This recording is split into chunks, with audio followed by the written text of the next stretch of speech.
सानवी की शादी को अभी 7 दिन ही हुए थे, लेकिन दोनों में कोई पति पत्नी के संबंध नहीं थे। आदित्य ने पहले ही दिन सानवी को बता दिया था कि वह रिया नाम की लड़की से प्यार करता है और वह जिंदगी भर उसी से प्यार करता रहेगा। सानवी सुहाग सेज पर अपने पति का इंतजार कर रही थी। हर आहट पर उसका दिल जोरों से धड़कने लगता था। वह आने वाले सुखी दाम्पत्य जीवन के बारे में सोच रही थी। आदित्य को कमरे में आता देख उसका दिल जोरों से धड़कने लगा था। उसने झट से अपना चेहरा घूंघट में छुपा लिया। उसने सोचा था कि आदित्य उसके सामने बैठकर घूंघट उठाएगा, उसकी खूबसूरती की तारीफ करेगा, कुछ उसके बारे में पूछेगा, कुछ अपने बारे में बताएगा। लेकिन आदित्य ने कमरे में आते ही बड़ी ही बेरुखी से कहा, मुझसे कोई आस मत लगाना। मेरे जीवन में कोई है जिसे मैं बहुत चाहता हूं। तुम चाहो तो अपने घर वापस जा सकती हो। मैं तुम्हें खर्चा देता रहूंगा। आदित्य ने अपने मन की बात सानवी से कह डाली। उसके मन में एक बार भी ख्याल नहीं आया कि जिसे मैं जीवन साथी बनाकर लाया हूं, उसके लिए भी मेरे कुछ कर्तव्य हैं। पति के इस व्यवहार से सानवी के सारे सपने एक ही पल में टूट गए। खर्चा देने की बात सुनकर सानवी को समझ आ गया कि आदित्य शादी के बंधन से छुटकारा पाना चाहता है और वह इसके लिए किसी भी हद तक जा सकता है। अचानक उसकी जिंदगी में तूफान आ गया था। उसके सारे सपने टूटकर चकनाचूर हो चुके थे। उसने अपना घूंघट उठाया और आदित्य से कहा, क्या आप मेरी एक बात मानेंगे? आदित्य ने बिना उसकी तरफ देखे कहा, मुझे मालूम है। अब तुम रोना धोना करोगी कि तुमने मुझसे शादी क्यों की, मेरा जीवन बर्बाद कर दिया। तुम कुछ पूछो, इससे पहले ही मैं तुम्हें बता देता हूं। मैं तुम्हें अपनी पत्नी कभी स्वीकार नहीं करूंगा। मैंने शादी माता पिता के दबाव में की है। बिरादरी, जात पात, इन सब दकियानूसी बातों के कारण रिया से शादी नहीं हुई। माता पिता ने आत्महत्या करने की धमकी दे दी। तुमसे जबरदस्ती शादी करवा दी। मैं कभी भी तुम्हारी ओर नहीं देखूंगा, समझी? उन्हें क्या लगता है, शादी कराकर रिया से मुझे दूर कर दिया। मुझे रिया से कोई दूर नहीं कर सकता। तुम भी नहीं, भगवान भी नहीं। सानवी ने कहा, मैं आपसे सिर्फ इतना कहना चाहती हूं कि मेरे माता पिता ने अपने जीवन भर की कमाई मेरी शादी में लगा दी। मेरी छोटी बहन अभी पढ़ रही है। मैं नहीं चाहती कि मेरे कारण मेरे माता पिता दुखी हों। तो क्या आप कुछ समय तक मेरे और मेरे परिवार के सामने मुझे पत्नी का झूठा दर्जा दे सकते हैं? मेरे माता पिता ये सच्चाई जानकर जी नहीं पाएंगे। आदित्य बिना बोले करवट लेकर आंखें मूंद ली। सानवी भारतीय संस्कृति में पली बढ़ी थी, जहां शादी को विशेष दर्जा दिया जाता है। एक बार शादी के बंधन में बंध गए तो रिश्ता 7 जन्म तक नहीं छूटता। सानवी नए जमाने की पढ़ी लिखी लड़की थी। चाहती तो इस रिश्ते से आजाद हो सकती थी, लेकिन वह मध्यम वर्गीय परिवार से थी। उसके माता पिता की जीवन भर की पूंजी उसकी शादी में लग गई थी। यही कारण था कि वह किसी भी हाल में अपनी शादी को बचाना चाहती थी। उसने सोचा कि आदित्य जैसा कहेगा वह वही करेगी। इस तरह धीरे धीरे पति का प्यार पालेगी। दिन गुजरने लगे, पर आदित्य ने सानवी की तरफ आंख उठाकर नहीं देखा। कई बार सानवी आदित्य से बात करने की कोशिश करती, पर उसकी सारी कोशिशें व्यर्थ जा रही थीं। आदित्य जितना बेरुखी से बात करता, सानवी का प्रेम उसके लिए बढ़ता जा रहा था। आदित्य के बिना सानवी के लिए दिन पहाड़ और रात काली बला की तरह लगने लगी थी। सानवी को विश्वास था कि वह आदित्य को एक दिन पालेगी। वह अपने सास ससुर का भी ख्याल रखती थी। कई बार आदित्य की मां सानवी को उदास देखकर पूछ लेती, आदित्य का व्यवहार तुम्हारे प्रति कैसा है? दोनों में सब ठीक चल रहा है ना? सानवी आंखें झुका लेती, सिर्फ गर्दन हाँ में हिलाकर जवाब देती। मां को संदेह हो रहा था, लेकिन संकोच के कारण वह कभी खुलकर बात नहीं कर पाई। इसी तरह शादी को 8 महीने और निकल गए। आदित्य तो अपने प्यार के पास था, इसलिए उसे किसी और का दुख महसूस नहीं हुआ। लेकिन सानवी अपने पति के प्यार को पाने के लिए तड़प रही थी। उसकी हर कोशिश नाकाम होती जा रही थी। सानवी का शांत व्यवहार उसे मनमानी करने के लिए और बढ़ावा दे रहा था। अब वह काम की अधिकता का बहाना करके रात को घर नहीं आता था। आदित्य के आए दिन रात को बाहर रहने के कारण सानवी परेशान हो गई। उसे लगा कि सास ससुर से बात करनी चाहिए। कहीं वह गलत रिश्ते में तो नहीं है? हो सकता है वह लड़की ठीक ना हो। यही सोचकर एक दिन सानवी ने अपने सास ससुर के साथ बात करने का निश्चय किया। उसने संकोच करते हुए अपनी सास से कहा, माँ जी, मैं आपसे कुछ कहना चाहती हूँ। हाँ, बोल बेटी, सास ने कहा। सानवी बोली, माँ जी, हमारी शादी को 8 महीने हो गए, लेकिन ये मुझसे बात तक नहीं करते। हमारे बीच पति पत्नी जैसे कोई संबंध नहीं है। मैंने आपके बेटे के साथ बात करने की बहुत कोशिश की, लेकिन वह मेरी तरफ नजर उठाकर भी नहीं देखते। बेटा, मेरा बेटा आजकल के लड़कों जैसा नहीं है। थोड़ा शर्मीला है। थोड़ा वक्त दे दो, सब ठीक हो जाएगा। सास ने कहा, नहीं माँ जी, उन्होंने मुझे पहली रात में ही बता दिया था कि वह किसी और को प्यार करते हैं। आपने उनकी शादी जबरदस्ती मुझसे कराई है। सानवी की सास के पास अब कोई उत्तर नहीं था, लेकिन सानवी का सब्र टूट चुका था। अपनी जिद में उन्होंने शादी तो कर ली, लेकिन मैं उनकी बहू न बन पाई। वह तो अपनी प्रेमिका के साथ हैं। मेरा जीवन बर्बाद हो गया। मेरी शादी की सच्चाई जानकर मेरे माता पिता का क्या हाल होगा, आप बताइए। सानवी अपने आंसू रोक न सकी। उसकी बातें सुनकर ससुर जी कमरे में आ गए। हाथ जोड़कर माफी मांगते हुए बोले, मैंने सोचा तुम्हारे जैसी सुंदर सुशील पत्नी पाकर वह उसे भूल जाएगा, लेकिन उसकी बुद्धि खराब हो गई है। बेटी, थोड़ा सब्र रख। मुझे मालूम है वह लड़की सही नहीं है। मेरा बेटा उसके प्यार में अंधा हो चुका है। मुझे विश्वास है एक दिन झूठे प्यार में ठोकर खाकर तेरे पास ही लौट कर आएगा। सानवी ने कहा, पिताजी, अब सहा नहीं जाता। मुझे भी इनको लेकर चिंता रहती है। कभी कभी मन होता है माता पिता के पास वापस लौट जाऊं। सास ससुर ने उसे बहुत समझाया और कहा, जहां 8 महीने काट लिए, हमारे कहने पर कुछ समय के लिए और रुक जाओ। शायद सब ठीक हो जाए। हम बात करेंगे उससे। अगले दिन सानवी बाजार जा रही थी। तभी उसने देखा कि आदित्य एक सांवली रंग की लड़की के साथ है। वह उसके पीछे पीछे जाने लगी। उसने देखा कि वे एक सकरी सी गली के छोटे से घर में घुसे और दरवाजा बंद कर लिया। सानवी तेजी से उस तरफ बढ़ी। वह दरवाजे के बाहर खड़ी हो गई। वह दरवाजा खटखटाने जा रही थी, पर रुक गई। दोनों की हंसी सुनकर वह बेचैन हो रही थी। वह सोच रही थी कि वह दरवाजा खटखटाए या दोनों के बाहर आने का इंतजार करे। उसकी आंखों से आंसू बह रहे थे। उसे ऐसा लग रहा था जैसे उसके प्राण निकल जाएंगे। अपने पति को किसी और के साथ देख पाना बहुत मुश्किल हो रहा था। वह सोच रही थी कि रिया बहुत खूबसूरत होगी, लेकिन वह एक साधारण नक्श वाली सांवले रंग की लड़की थी। आज रिया को अपने पति के साथ देखकर सानवी अपने आप को बहुत बदसूरत अनुभव कर रही थी। उसे ऐसा लग रहा था जैसे वह संसार की सबसे कुरूप महिला हो, जो अपने पति को न पा सकी। काफी देर तक सानवी घर के बाहर खड़ी रही, उनके आने का इंतजार करती रही। उसने मन ही मन सोच लिया था कि आज वह रिया से अपने पति को वापस मांगेगी। साफ साफ उसे अपनी जिंदगी से चले जाने के लिए कह देगी। थोड़ी देर बाद दोनों हंसते हंसते बाहर आए। आदित्य सानवी को सामने देखकर थोड़ा घबरा गया। तुम यहाँ क्या कर रही हो? उसने पूछा। सानवी ने उसकी तरफ देखा। अरे, तुम मुझे पहचानते हो? आदित्य ने उसे घूरते हुए कहा, क्यों नहीं, तुम मेरी बीवी हो। सानवी भी थोड़ी ऊंची आवाज में बोली, कभी बीवी को एक नजर उठाकर भी नहीं देखा। तुम्हें यहाँ का पता कैसे मालूम हुआ? आदित्य ने उसकी बात काटते हुए कहा, मैं बाजार जा रही थी, तुम्हें देखा तो तुम्हारे पीछे पीछे आ गई। तुम मेरी जासूसी कर रही हो? आदित्य ने कहा। नहीं, मैं ऐसा क्यों करूंगी? मुझे तुम्हारी जासूसी करने में कोई दिलचस्पी नहीं है, सानवी ने जवाब दिया। आदित्य बोला, मैंने तुम्हें पहले दिन ही बता दिया था कि मेरी जिंदगी में कोई और नहीं आ सकता। फिर आज ये सारा ड्रामा क्यों? सानवी अपने आंसुओं को रोक न सकी। तुमको मेरी तकलीफ ड्रामा लग रही है? आदित्य बोला, मैंने तुम्हें हाथ भी नहीं लगाया और हमारे बीच कोई पति पत्नी का रिश्ता भी नहीं है, तो कपट कैसा? सानवी बोली, अपनी ब्याहता को न छूना, इससे बड़ा कोई अपमान नहीं। सुहागन होते हुए भी अपने पति का प्यार न पा सकी, इससे अधिक कोई प्रताड़ना नहीं। मेरे लिए मेरा पति मेरा नहीं। आज सानवी सारी शर्म छोड़ चुकी थी। आज वह अपना हक लेना चाहती थी। उसका सब्र का बांध टूट गया था। लोगों की भीड़ इकट्ठा हो चुकी थी, लेकिन सानवी को किसी का कोई डर नहीं था। तुम्हें इसे छोड़कर अपनी पत्नी के पास वापस आना होगा।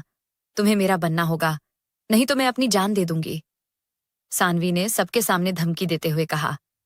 लेकिन आदित्य ने सानवी की कोई परवाह नहीं की। वह बोला, तुम्हारा जो मन हो वह करो, लेकिन मेरा पीछा छोड़ो। सानवी रोते रोते रिया से बोली, मैं तुम्हारे आगे हाथ जोड़ती हूँ, मेरा पति मुझे लौटा दो। तुम जो कहोगी वह करने को तैयार हूं। बोलो, क्या लोगी तुम मेरे पति को छोड़ने के लिए? रिया के चेहरे पर जीत की खुशी थी। सानवी को तड़पते देख वह खुश थी। उसे सानवी पर बिल्कुल दया नहीं आई। वह हंसकर बोली, क्या तुम अपनी सुहाग की चूड़ियां मुझे दोगी? क्योंकि जब सुहाग ही तुम्हारा नहीं है तो तुम ये चूड़ियां पहनकर क्या करोगी? इन पर तो मेरा हक है। अपने पति के साथ साथ ये सुहाग की चूड़ियां भी मुझे दे दो। सानवी के पास अब कहने को कुछ नहीं रहा। कुछ सोचकर उसने अपनी साड़ी का आंचल फाड़कर सड़क पर बिछा दिया और अपने हाथों से अपनी सुहाग की चूड़ियां उतारकर उसी पर रख दी। आदित्य ने पूछा, यह तुम क्या कर रही हो? यह सब क्या है? सानवी ने कहा, ये सुहाग की चूड़ियां पति के जीवित होने की निशानी होती है। मेरे लिए ये चूड़ियां सुहाग का स्वरूप है और मैं सुहागन विधवा हूं। सानवी की हालत देखकर लोगों की आंखें भीग गईं, लेकिन पत्थर दिल रिया ने बड़ी बेशर्मी से वह चूड़ियां उठाईं और कहा, इन सुहाग की चूड़ियों में मैं जान डाल दूंगी। और आदित्य का हाथ पकड़कर आगे निकल गई। सानवी वहीं बैठे अपने सूने हाथों को देख रही थी। रिया की यह हरकत आदित्य को बहुत बुरी लगी। एक औरत इतनी कठोर कैसे हो सकती है? सानवी का निस्वार्थ प्रेम सही था, वह गलत नहीं थी। लेकिन रिया और मैं सानवी के साथ बहुत बुरा कर रहे हैं। आज पहली बार आदित्य को महसूस हुआ कि सानवी रिया से बेहतर इंसान है। आज पहली बार आदित्य ने सानवी के मन और तन की खूबसूरती को देखा और महसूस किया। अपनी करनी पर बहुत दुखी था। उसी रात आदित्य घर आता है। सानवी मुस्कुराकर दरवाजा खोलती है। आदित्य हैरानी से सानवी से पूछता है, तुम यहां? मैंने सोचा तुम अपने घर जा चुकी होगी। सानवी बोली, मेरा घर? मेरा कौन सा घर? माँ बाप के घर से जब डोली में बैठकर विदा हुई तो वह घर पराया हो गया। तुम्हारे घर डोली में बैठकर आई, लेकिन अफसोस, ये घर मेरा नहीं है। शायद लड़कियों के घर नहीं होते। मायके में रहती हैं पराई अमानत बनकर। लड़की के माँ बाप जीवन भर की पूंजी और अपने हाथों से पली लड़की को अजनबियों के हाथ यह सोचकर सौंप देते हैं कि वह अपने घर जा रही है। ससुराल वाले कभी मन से नहीं अपनाते। ससुराल में भी पराई लड़की ही कहलाई जाती है। तो किस घर में जाने की बात कर रहे हो? मेरे लिए तो दोनों घर ही पराए हैं।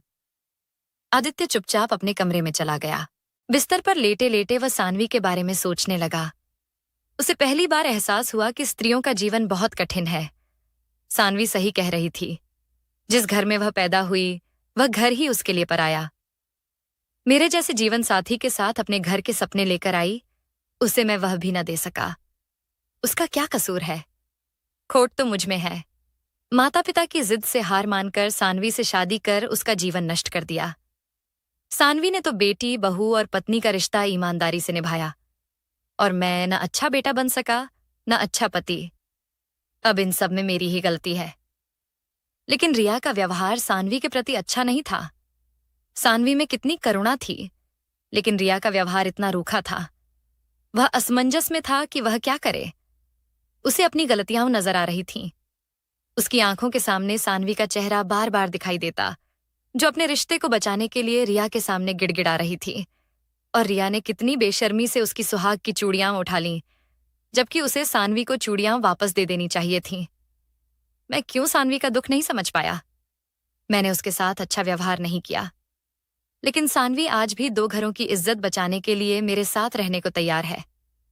सानवी की जगह अगर रिया होती तो वह कभी सहन नहीं करती। रिया और सानवी दोनों आज की आधुनिक महिलाएं हैं, लेकिन एक रिश्ते की कदर करती है और दूसरी के लिए रिश्ते स्वार्थ से जुड़े हैं। मैं प्रेम में अंधा हो चुका था। अपनी पत्नी के निस्वार्थ प्रेम को नहीं समझ पाया। अब मैं जान चुका हूं कि सानवी से बेहतर जीवन साथी कोई नहीं हो सकता। आदित्य रात भर सानवी के बारे में सोचता रहा और फिर न जाने कब उसकी आंख लग गई। जब वह सुबह उठा, कमरे से बाहर आया तो सानवी कहीं दिखाई नहीं दे रही थी। उसने अपनी मां से पूछा, सानवी कहाँ है? मां गुस्सा दिखाते हुए बोली, मैंने रात को तुम्हारी बातें सुन ली थीं, और जब मुझे सारी बात पता चली तो मुझे सानवी के लिए बेहद दुख हुआ। आज की आधुनिक महिला जो छोटी छोटी बातों पर ससुराल छोड़कर मायके चली जाती है, वही जिसके पति ने पहली रात ही उसे ठुकरा दिया हो, उसके बावजूद वह अपने माता पिता के लिए तुम्हारे साथ रिश्ता निभा रही थी। वह हीरा थी, लेकिन तेरी आंखें बंद थीं। तू बदकिस्मत है जो हीरे को छोड़कर उसको अहमियत दे रहा था। अब हम अपनी गलती सुधारना चाहते हैं। मैंने और तुम्हारे पिताजी ने यह फैसला लिया कि उसके पिता को वह सारी धनराशि दूंगा जो उन्होंने सानवी की शादी में खर्च की है। अब वह तुम्हारे साथ नहीं रहेगी। तुम उसे तलाक दे दो। हम गलत थे जो तुम्हारे जीवन पर अपना अधिकार समझा। आज समय बदल चुका है। बच्चों को अपने फैसले स्वयं लेने चाहिए। हमारी जिद ने सानवी का जीवन बर्बाद कर दिया, लेकिन वह पढ़ी लिखी संस्कारी महिला है। तेरे माँ बाप ने उसे यहां से चले जाने के लिए विनती की थी, इसलिए सुबह वह अपने मायके चली गई है, लेकिन जाने से पहले तुम्हारे लिए एक तोहफा दे गई है। माँ अपने कमरे से एक बैग लाकर देती है। आदित्य जल्दी से उसको खोलता है। उसमें चुनरी, सिंदूर की डिबिया और एक लेटर था। आदित्य जल्दी से लेटर पढ़ने लगता है। उसमें लिखा था, शादी के समय यह चुनरी और सिंदूर माँ जी ने मुझे सुहागन का आशीर्वाद देते हुए दिया था। मैं यह खो चुकी हूं। मैं चाहती हूं कि यह चुनरी और सिंदूर तुम अपने हाथों से गंगा में बहा दो। लेटर पढ़ते ही आदित्य फफक कर रोने लगा। माँ, मैंने सानवी के साथ बहुत गलत किया। मुझे माफ कर दो। उसकी जगह कोई और लड़की होती तो अब तक कोर्ट कचहरी के चक्कर काट रहा होता। मैं रिया के व्यवहार को देखकर कल ही जान गया था कि वह स्वार्थी है। आप सही थीं, लेकिन बहुत देर हो चुकी है। मैंने सानवी को खो दिया। माँ बोली, नहीं बेटे, अब भी कुछ नहीं बिगड़ा। अभी कुछ देर पहले ही वह घर के लिए निकली है। रास्ते में ही होगी। तू जल्दी जा और हमारी बहू को वापस ले आ। आदित्य जल्दी से गाड़ी निकालकर सानवी को अपने घर वापस लाने के लिए निकल पड़ता है। हर बस और टैक्सी में उसे ढूंढता है। एक टैक्सी में सानवी दिखाई पड़ती है। आदित्य तेजी से गाड़ी आगे करते हुए ड्राइवर को गाड़ी रोकने का इशारा करता है। टैक्सी रुकती है। आदित्य सानवी से कहता है, सानवी, तुम मुझे बिना बताए जा रही थी? सानवी आदित्य को देखकर हैरान थी। आदित्य ने अपनी बात दोहराई। सानवी ने भी जवाब दिया, तुम्हारे साथ रहने का कोई कारण भी तो नहीं है। आदित्य ने सानवी पर हक जताते हुए कहा, तुम जल्दी टैक्सी से बाहर आओ। सानवी बिना जवाब दिए टैक्सी ड्राइवर को चलने के लिए कहती है। यह देख आदित्य ड्राइवर को पैसे देते हुए सानवी का हाथ पकड़कर टैक्सी से उतारकर अपनी कार में बिठा लेता है। सानवी ने गुस्से से कहा, यह तुम क्या कर रहे हो? आदित्य बोला, तुम कहीं नहीं जा रही हो, सुना तुमने? पर तुम्हारे साथ रहने का कोई कारण भी तो नहीं है, सानवी ने कहा। आदित्य बोला, तुम मेरी पत्नी हो, लेकिन तुम्हारा प्यार मैं नहीं हूं, सानवी ने जवाब दिया। आदित्य बोला, सानवी, मैंने असली प्यार की पहचान कल की है। रिया जैसी लड़की कभी किसी से प्यार नहीं कर सकती। शादी के बाद भी उसने रिश्ता रखना गलत था। मैं पति धर्म भूल गया था। आदित्य सानवी से माफी मांगते हुए कहता है, तुमसे अच्छा जीवन साथी मुझे नहीं मिल सकता। मैंने तुम्हारे साथ कितना बुरा व्यवहार किया, लेकिन तुम्हारे चेहरे पर हमेशा हंसी रही। तुमने सुहाग की चूड़ियों को जब सुहाग का स्वरूप कहा तो मेरी आत्मा ने मुझ पर धिक्कार दिया। मुझे अपनी गलती का एहसास हो गया। मुझे माफ कर दो। कहते हुए उसने गाड़ी रिया के घर की तरफ मोड़ दी। सानवी ने कहा, यह रास्ता अपने घर का तो नहीं है? आदित्य बोला, हाँ, लेकिन मैं रिया के घर जा रहा हूं। पर क्यों? सानवी ने पूछा। उसे तुम्हारी सुहाग की चूड़ियां वापस लेने के लिए? आदित्य ने जवाब दिया। सानवी की आंखों में खुशी के आंसू थे, क्योंकि आज उसने अपने सुहाग को पा लिया था। आदित्य सुहाग की चूड़ियां लेने के लिए रिया के घर पहुंचता है। अंदर हंसी की बहुत आवाज आ रही थी। आदित्य अंदर जाने लगता है, लेकिन बातों में अपना नाम सुनकर वहीं रुक जाता है। उन लोगों की बातों में लग रहा था जैसे कोई अंदर उसके खिलाफ साजिश रच रहा हो। इसलिए वह बाहर की तरफ लगी खिड़की से अंदर झांकने लगता है। चुपके से अंदर जाता है तो देखता है कि रिया अपने माता पिता और भाई बहन के साथ बैठी है। सामने मेज पर सानवी की सुहाग की कांच की चूड़ियां रखी हैं। रिया की मां हाथ में सानवी के ही सोने के कंगन और सोने की चूड़ियां उठाते हुए कहती है, समय तो लगा, लेकिन माल तो हाथ लगा। रिया बोली, वह सानवी बेवकूफ लड़की कांच की चूड़ियों के साथ साथ ये सोने के कंगन और सोने की चूड़ियां भी दे गई। राधिका, तूने देखा नहीं कैसे रो रो कर वह मुझसे सुहाग मांग रही थी? मुझे तो उस पर हंसी आ रही थी। पता नहीं लोग क्यों इतने इमोशनल होते हैं। राधिका ने कहा, अगर लोग इमोशनल ना हो तो हमारा धंधा कैसे चलेगा? आदित्य भी तो इमोशनल है, तभी तो हम पैसे निकाल पाते हैं, कभी मेरी बीमारी के नाम से तो कभी किराए के लिए। बहुत भोला है आदित्य, बस उसके सामने थोड़ा सा दुखी होकर दिखाओ और उसकी जेब से पैसा निकालो। वहां बैठे सभी लोग आदित्य पर हंस रहे थे। आज नहीं तो कल वह शादी मुझसे ही करेगा और उसकी जायदाद, उसका सारा रुपया मेरा ही होगा, रिया ने कहा। फिर से सभी लोग ठहाका लगाकर हंसते हैं। सोफे पर बैठा एक अधेड़ उम्र का व्यक्ति बोला, पर इस बार समय बहुत लग गया माल आने में। रिया दूसरी लड़की से पूछती है, तेरा क्या चल रहा है? दूसरी लड़की कुछ कहने से पहले ही उसका ध्यान आदित्य पर पड़ गया। आदित्य को देखते ही अंदर बैठे लोग सब घबरा गए। आदित्य भी उनकी बातों को सुनकर सन्न रह गया। उसे रिया से बिल्कुल भी उम्मीद नहीं थी, न ही कभी उस पर शक किया। आदित्य समझ गया था कि वह साजिश का शिकार हुआ है। वह रिया से कहता है, मैं तो कल ही समझ गया था कि तुम्हारे सीने में औरत का दिल नहीं है। मैंने तुम्हारे कारण अपनी पत्नी का बहुत मन दुखाया है। मैं उसे अब जीवन की सभी खुशियां देना चाहता हूं। इसलिए आज मैं तुमसे अपनी पत्नी की सुहाग की चूड़ियां वापस लेने आया हूं। लेकिन मैंने सारी बातें सुन ली। मुझे बहुत दुख हुआ कि मैं तुम्हें दिल से चाहता था। तुम्हारे लिए मैंने अपने माँ बाप का दिल दुखाया, पत्नी से अलग रहा। लेकिन तुम केवल प्यार का नाटक कर रही थी, मेरी जायदाद पाने के लिए साजिश रच रही थी। अब तुम्हारी असलियत मेरे सामने है। मुझे तुमसे कोई शिकायत नहीं। मैं ही गलत था जिसने माँ बाप और बीवी के पवित्र रिश्ते को नहीं समझा। रिया, मेरी पत्नी की सुहाग की चूड़ियां मुझे लौटा दो। मैं चला जाऊंगा। इसके बाद मैं तुमसे कभी नहीं मिलूंगा। रिया वास्तव में सोने की चूड़ियां वापस नहीं करना चाहती थी। कमरे में मौजूद लोग आदित्य को पकड़कर अंदर के कमरे की तरफ खींचते हैं। आदित्य वहां से भागता है और कार में जाकर बैठ जाता है। आदित्य सानवी को जल्दी से पुलिस को फोन करने के लिए कहता है। सानवी घबराकर आदित्य से पूछती है, ऐसा रिया के घर में क्या हो गया कि पुलिस को फोन करना है? गाड़ी स्टार्ट करते हुए आदित्य बोला, जितना कह रहा हूं उतना करो। जल्दी से फोन लगाओ। अगर तुमने पुलिस को हमारे खिलाफ कुछ भी कहा तो हमसे बुरा कोई ना होगा, रिया ने धमकी दी। तब तक सानवी पुलिस को फोन मिला चुकी थी। मामला बिगड़ता देख रिया और बाकी लोग भागने लगते हैं, लेकिन सानवी रिया को भागने नहीं देती। कुछ देर में पुलिस भी पहुंच जाती है। आदित्य से पूरा मामला जानकर पुलिस रिया और उसके परिवार को हिरासत में ले लेती है।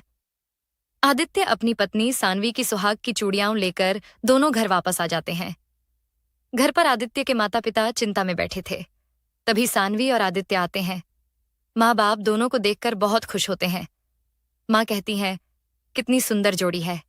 दोनों अपने माता पिता के पांव छूकर आशीर्वाद लेते हैं। आदित्य बैग से चुनरी, सिंदूर निकालता है। उस पर सुहाग की चूड़ियां रखकर माँ से कहता है, माँ, एक बार फिर से बहू को सुहाग पिटारी देने की रस्म पूरी कीजिए। आदित्य की माँ अपनी बहू सानवी को सामने बिठाकर कहती हैं, मैंने तो इसे अपनी बहू मान लिया था, लेकिन तूने इसे आज अपनी पत्नी स्वीकार किया। आज यह रस्म तू अपने हाथों से निभा। आदित्य अपने हाथों से चूड़ियां पहनाता है और सिंदूर लगाकर सानवी को चुनरी ओढ़ाता है। सानवी के चेहरे पर मुस्कान देखकर आज उसे समझ आता है कि एक भारतीय संस्कारी औरत उसके लिए रिश्तों से बढ़कर कोई खजाना नहीं है। धन्य है नारी जो माफ करने का जज्बा रखती है। यह जज्बा पुरुषों में कम दिखाई देता है।